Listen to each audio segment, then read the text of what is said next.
Passengers by Robert Silverberg.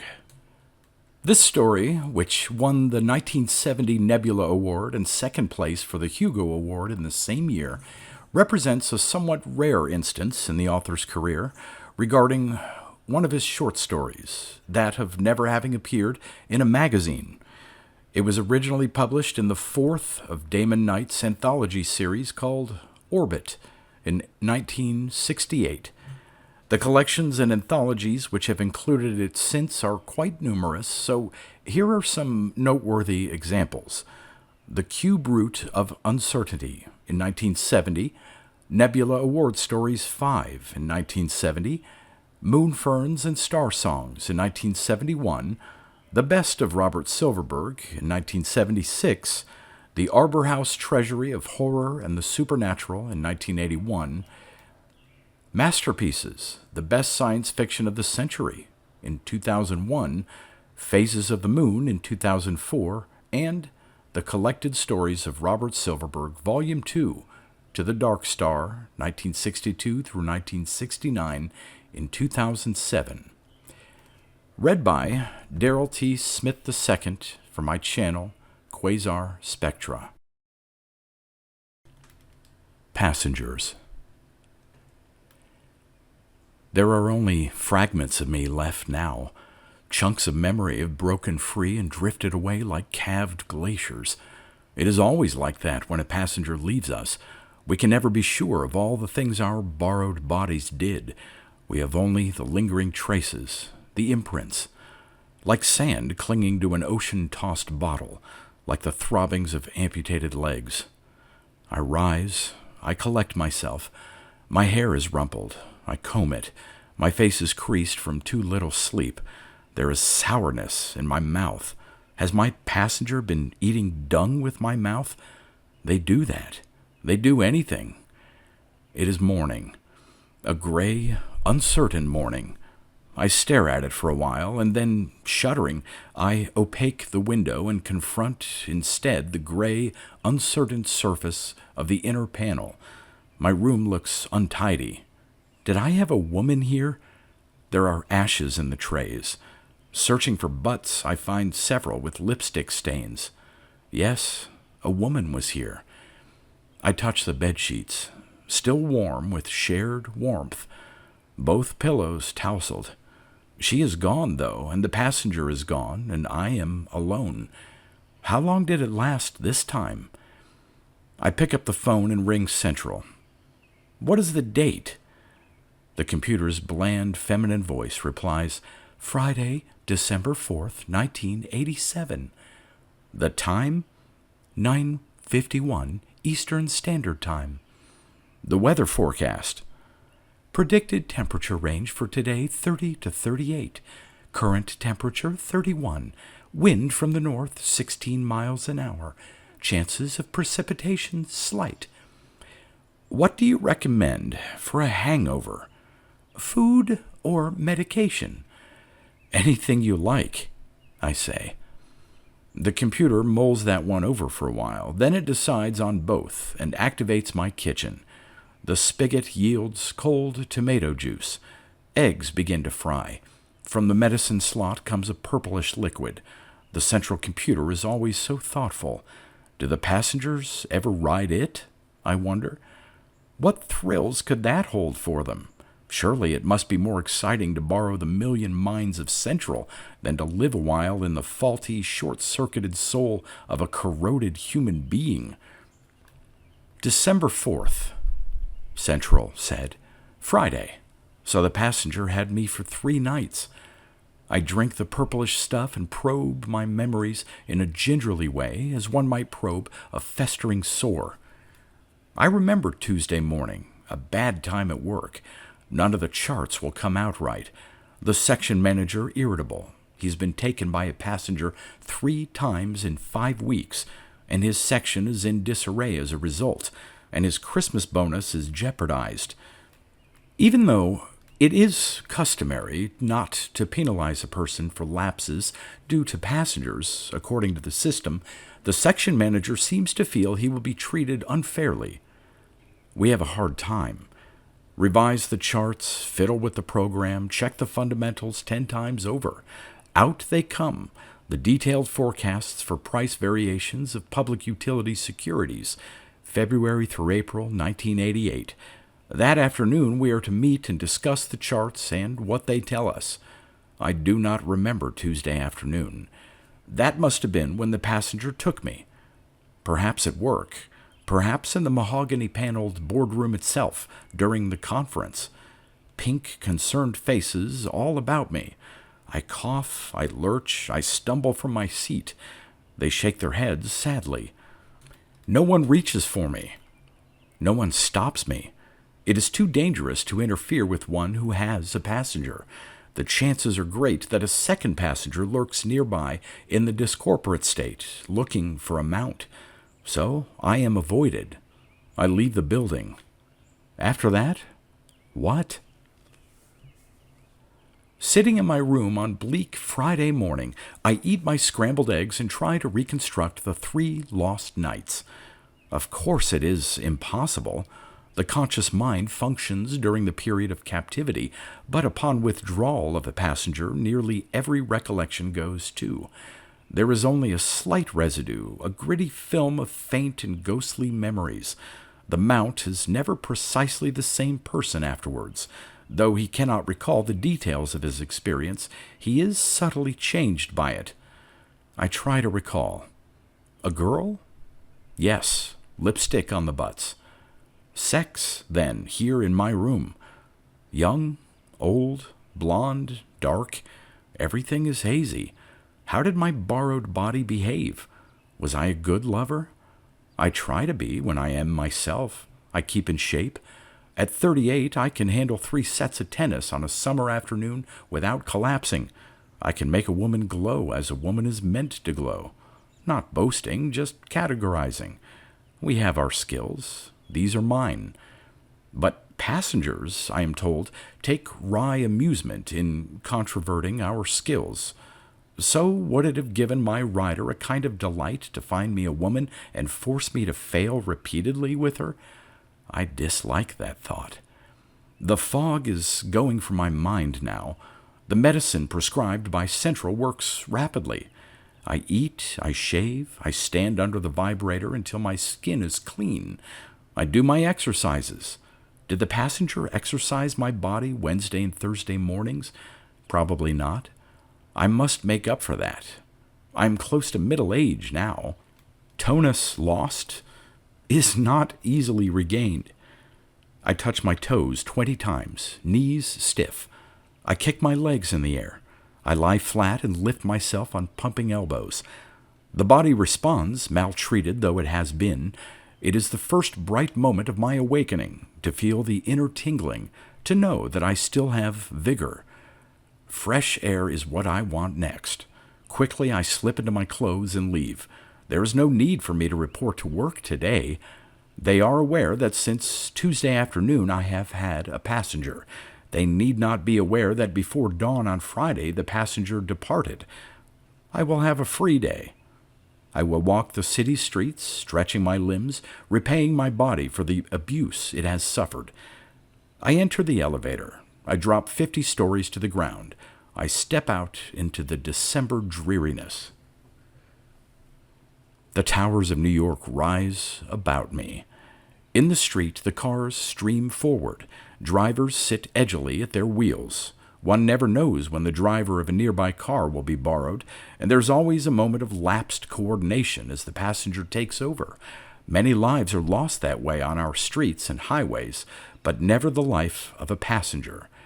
I began to walk without purpose. I cross 14th Street, heading north, listening to the soft, violent purr of the electric engines. I see a boy jigging in the street and know he is being ridden. At 5th and 22nd, a prosperous-looking paunchy man approaches, his necktie askew, this morning's Wall Street Journal jutting from an overcoat pocket. He giggles. He thrusts out his tongue. Ridden. Ridden. I avoid him. Moving briskly, I come to the underpass that carries traffic below 34th Street towards Queens and pause for a moment to watch 2 adolescent girls quarreling at the rim of the pedestrian walk. One is a Negro. Her eyes are rolling in terror. The other pushes her closer to the railing. Ridden. But the passenger does not have murder on its mind, merely pleasure. The Negro girl is released and falls in a huddled heap, trembling. Then she rises and runs. The other girl draws a long strand of gleaming hair into her mouth, chews on it, seems to awaken. She looks dazed. I avert my eyes. One does not watch while a fellow sufferer is awakening. There is a morality of the ridden. We have so many new tribal mores in these dark days. I hurry on. Where am I going so hurriedly? Already I have walked more than a mile. I seem to be moving towards some goal, as though my passenger still hunches in my skull, urging me about. But I know that is not so. For the moment, at least, I am free. Can I be sure of that? Cogito ergo sum no longer applies. We go on thinking even while we are ridden, and we live in quiet desperation, unable to halt our courses, no matter how ghastly, no matter how self-destructive. I am certain that I can distinguish between the condition of bearing a passenger and the condition of being free. But perhaps not. Perhaps I bear a particularly devilish passenger which has not quitted me at all, but which merely has receded to the cerebellum, leaving me the illusion of freedom, while all the time surreptitiously driving me onward to some purpose of its own. Did we ever have more than that, the illusion of freedom? But this is disturbing, the thought that I may be ridden without realizing it. I burst out in heavy perspiration, not merely from the exertion of walking. Stop. Stop here. Why must you walk? You are at 42nd Street. There is the library. Nothing forces you onward. Stop a while, I tell myself. Rest on the library steps.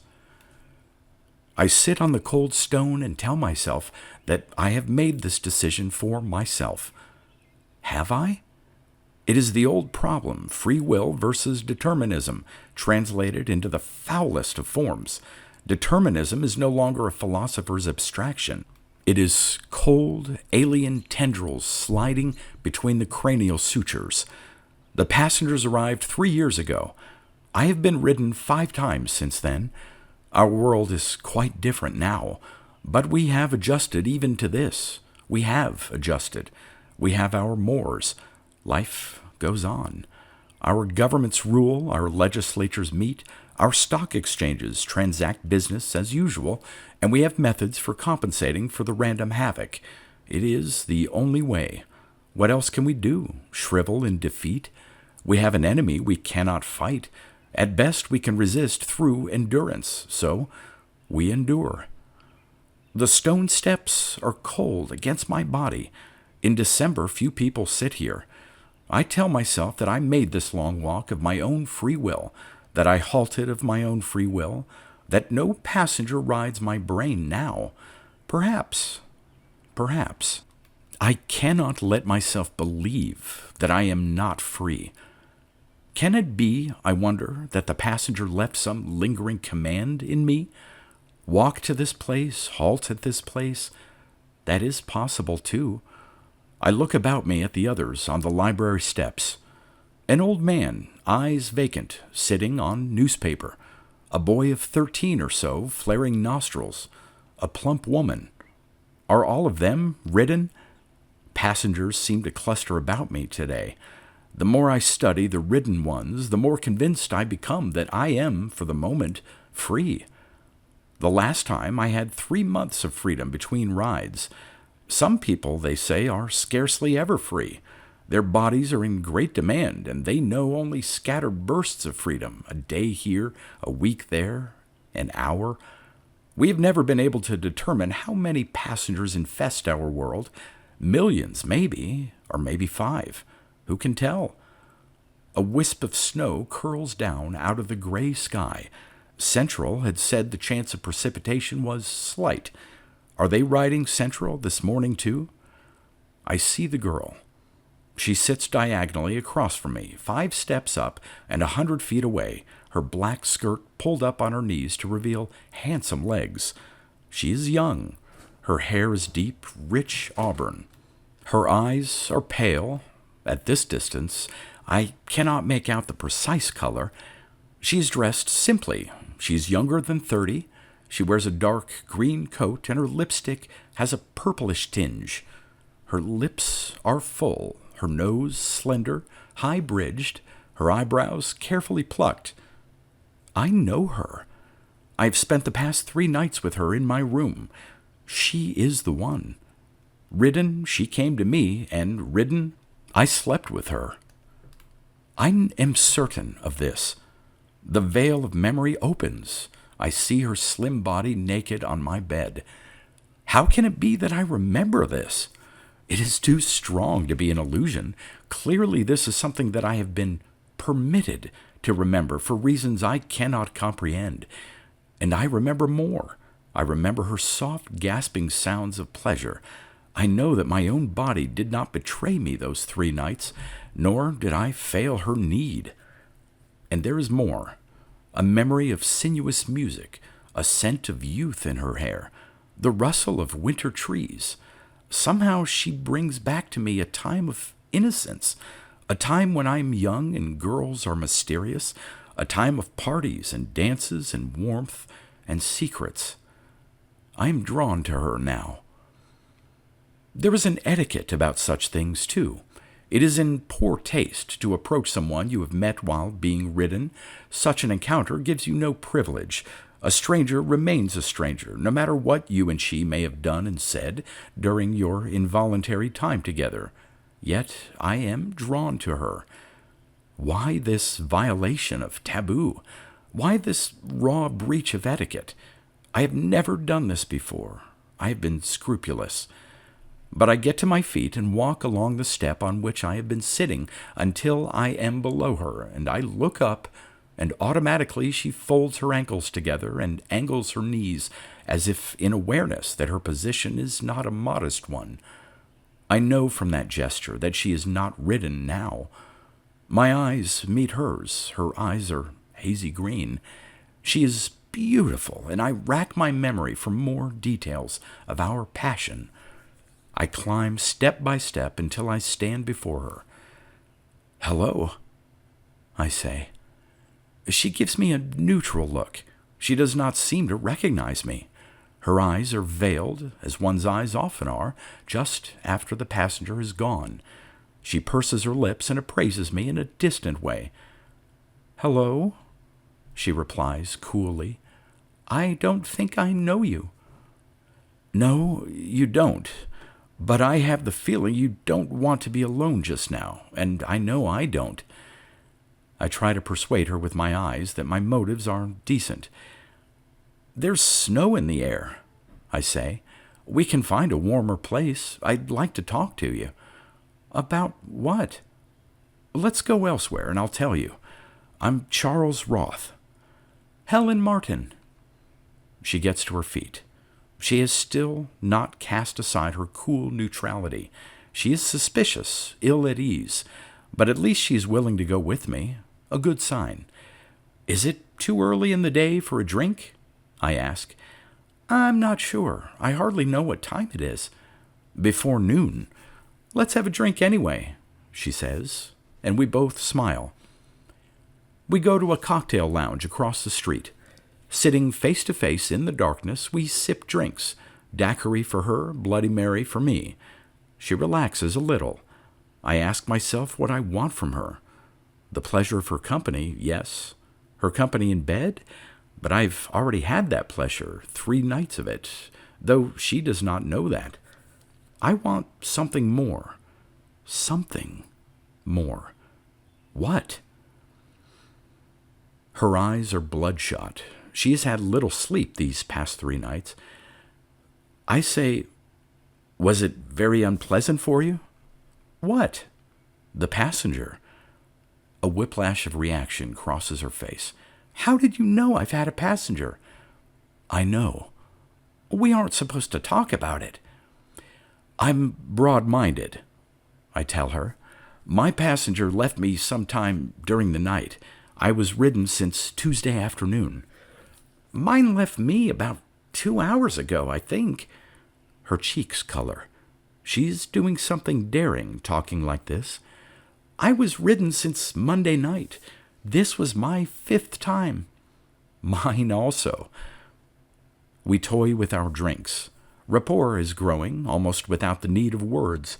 Our recent experiences with passengers give us something in common, although Helen does not realize how intimately we shared those experiences. We talk. She is a designer of display windows. She has a small apartment several blocks from here. She lives alone. She asks me what I do. Securities analyst, I tell her.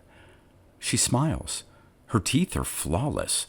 We have a second round of drinks. I am positive now that this is the girl who was in my room while I was ridden. A seed of hope grows in me. It was a happy chance that brought us together again so soon after we parted as dreamers. A happy chance, too, that some vestige of the dream lingered in my mind. We have shared something, who knows what, and it must have been good to leave such a vivid imprint on me. And now I want to come to her conscious, aware, my own master, and renew that relationship, making it a real one this time. It is not proper, for I am trespassing on a privilege that is not mine except by virtue of our passenger's brief presence in us. Yet I need her. I want her. She seems to need me, too, without realizing who I am. But fear holds her back. I am frightened of frightening her, and I do not try to press my advantage too quickly. Perhaps she would take me to her apartment with her now. Perhaps not, but I do not ask. We finish our drinks. We arrange to meet by the library steps again tomorrow. My hand momentarily brushes hers. Then she is gone. I fill 3 ashtrays that night. Over and over I debate the wisdom of what I am doing. But why not leave her alone? I have no right to follow her. In the place our world has become, we are wisest to remain apart. And yet, there is that stab of half-memory when I think of her.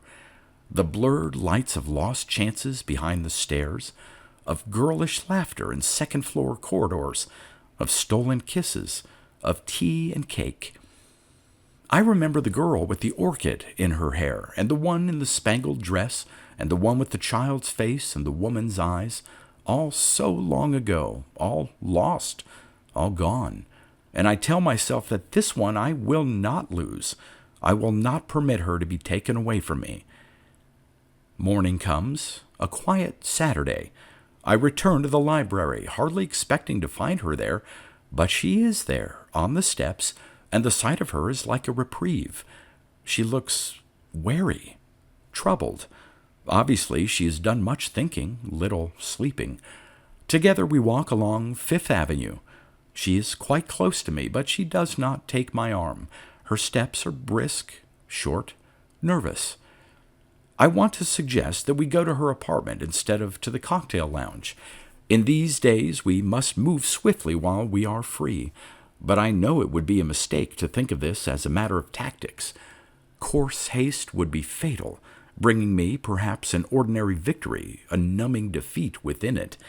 In any event, her mood hardly seems promising. I look at her, thinking of string music and new snowfalls, and she looks toward the gray sky. She says, "I can feel them watching me all the time, like vultures swooping overhead, waiting, ready to pounce. But there's a way of beating them. We can grab little scraps of life when they're not looking. They're always looking."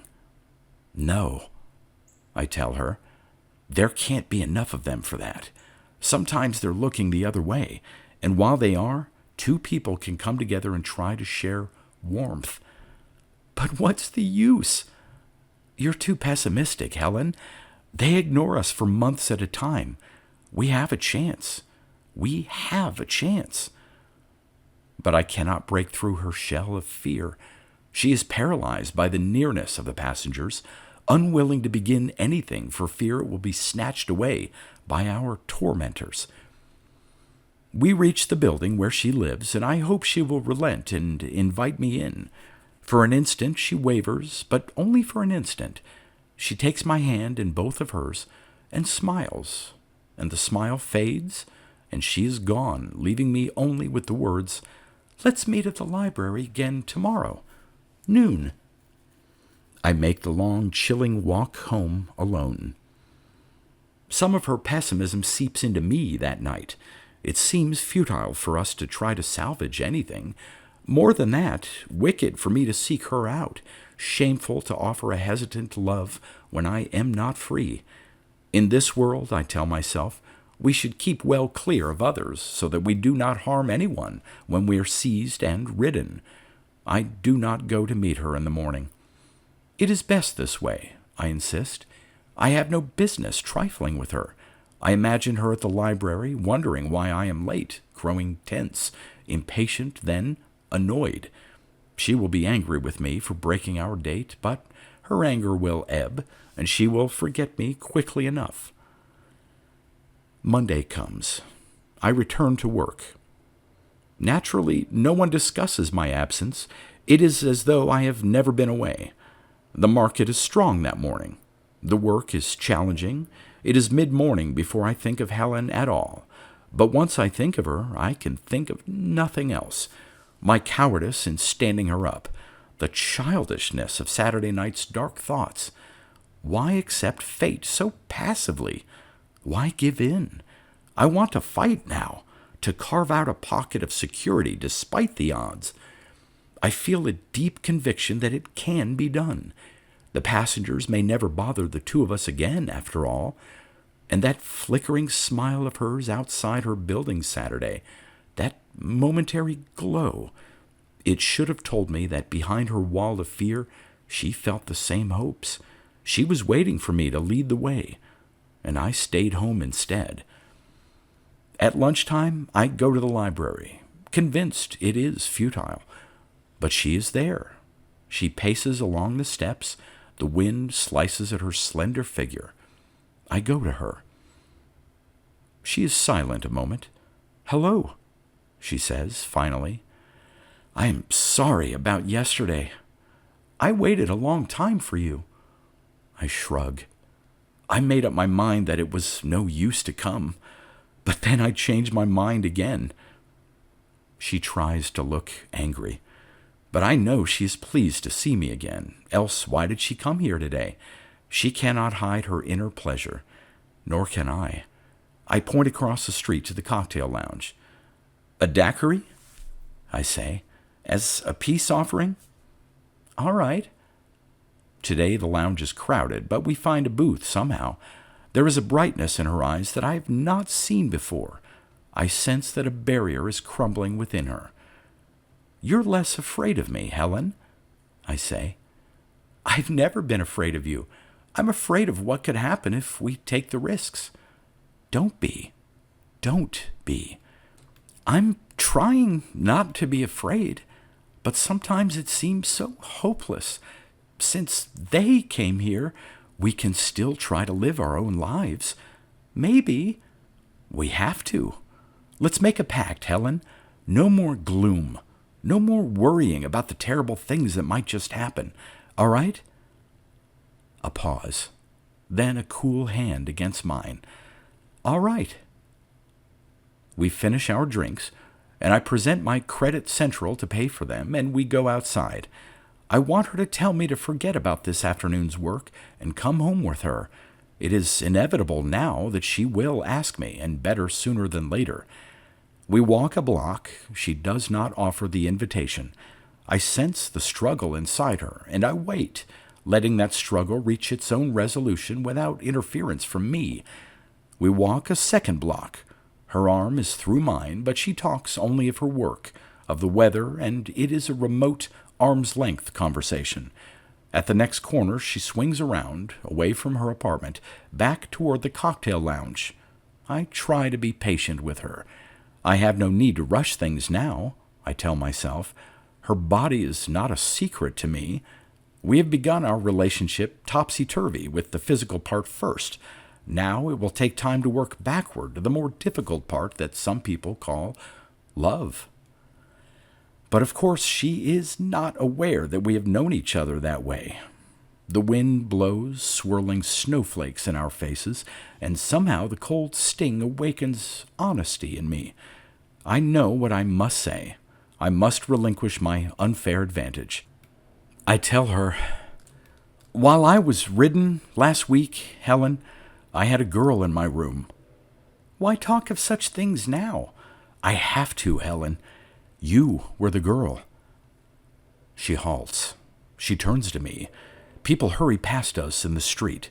Her face is very pale, with dark red spots growing in her cheeks. "That's not funny, Charles." "It wasn't meant to be. You were with me from Tuesday night to early Friday morning." "How can you possibly know that?" "I do. I do. The memory is clear. Somehow it remains, Helen. I see your whole body." "Stop it, Charles." "We were very good together," I say. "We must have pleased our passengers because we were so good. To see you again, it was like waking from a dream and finding that the dream was real. The girl right there. No!" "Let's go to your apartment and begin again." She says, "You're being deliberately filthy, and I don't know why, but there wasn't any reason for you to spoil things. Maybe I was with you and maybe I wasn't, but you wouldn't know it. And if you did know it, you should keep your mouth shut about it.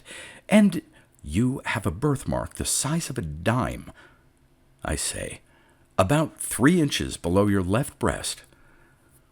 She sobs and hurls herself at me, there in the street. Her long, silvery nails rake my cheeks. She pummels me. I seize her. Her knees assail me. No one pays attention. Those who pass by assume we are ridden and turn their heads. She is all fury, but I have my arms around hers like metal bands so that she can only stamp and snort, and her body is close against mine. She is rigid, anguished.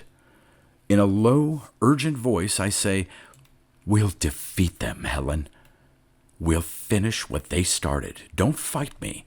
There's no reason to fight me. I know it's a fluke that I remember you, but let me go with you, and I'll prove that we belong together. Let go. Please. Please. Why should we be enemies? I don't mean you any harm. I love you, Helen. Do you remember when we were kids, we could play at being in love? I did. You must have done it too. 16, 17 years old. The whispers, the conspiracies, all a big game, and we knew it. But the game's over. We can't afford to tease and run. We have so little time when we're free. We have to trust, to open ourselves. It's wrong. No.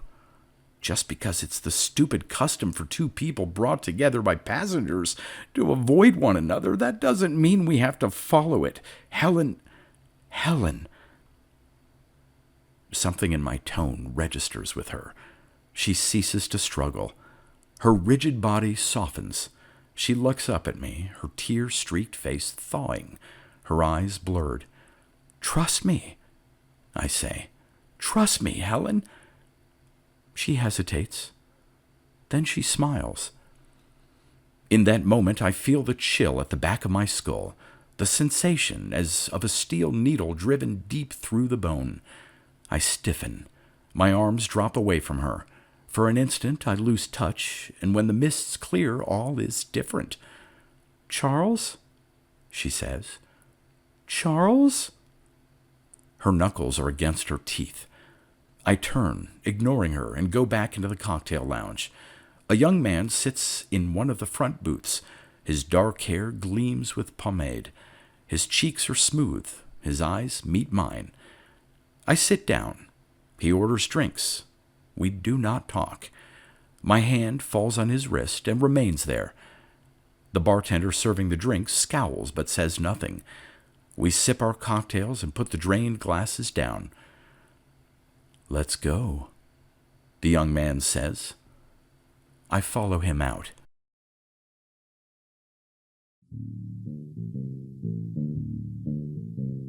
You've been listening to pre-1990s speculative fiction readings with a highlight on science fiction by Darrell T. Smith II. Please consider clicking the donation link in the description box. Thank you so much for your time and your imagination.